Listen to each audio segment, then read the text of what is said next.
Hello everyone! Welcome back to Anne's Diary. Sa video na ito, ibabahagi ko sa inyo ang aking version ng paksiw na isda, with karni ng baboy. Isang simpleng ulam na siguradong mapaparaming iyong kanin. Tara, simulan na natin! Unahin nating ilagay ang karne ng baboy sa kawali. Hayaan natin itong maluto hanggang lumabas ang sariling mantika at maging golden brown ito. Habang niluluto naman natin ang ating karne ng baboy, hiwain natin ang iba pang mga sangkap tulad ng luya, sibuyas at bawang para handa ng lahat sa mga susunod na hakbang ng ating pagluluto.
Ayan, luto na ang ating karne ng baboy. Dahil sarili kong version nito ng paksiw, idinagdag ko na agad ang sibuyas, bawang, luya at mga siling haba.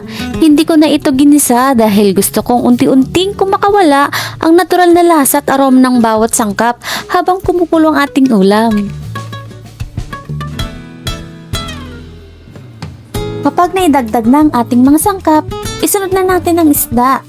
Naglagay rin ako ng panibagong sibuyas, bawang at luya sa ibabaw ng ating isda para mas kumapit ang aroma at lasa habang ito ay kumukulo. Dahil sariling version ko ito, ano ka gustong lutuin?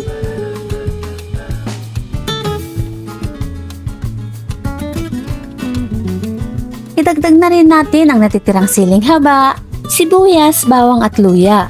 Sunod naman ang pamintang buo at mga dahon ng laurel para mas maging mabango at malasa ang ating paksiw. Siyempre, huwag nating kalilimutan ang ating supa dahil ito ang nagbibigay ng tunay na lasa sa ating paksiw. Pagkatapos, timplahan na natin ito ayon sa inyong panlasa. Huwag kalimutan tikman para masiguradong sakto ang timpla at saka natin lagyan ng tubig. Pagkatapos ay hayaan natin itong kumulo hanggang maluto ng mabuti ang ating isda at lumabas ang masarap na lasa ng paksiw.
Nang malapit na itong maluto, idinagdag ko na ang isa pang gulay na hindi nawawala sa ating paksiw, ang talong.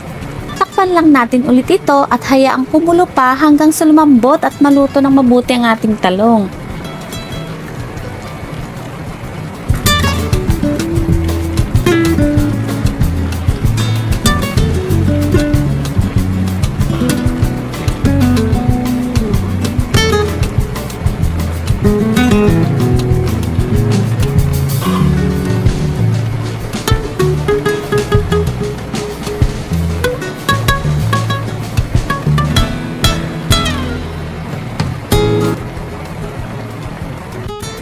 Pagkatapos ng ilang minuto, ayan na at luto ng ating paksiw na isda with karne ng baboy.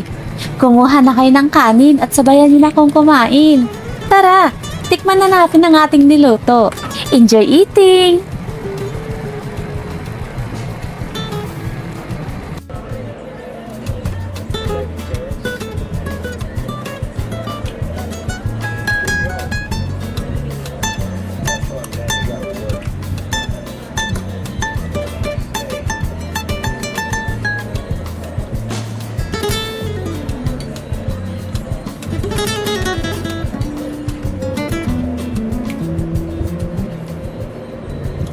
Maraming salamat sa pagsama sa akin ngayong araw.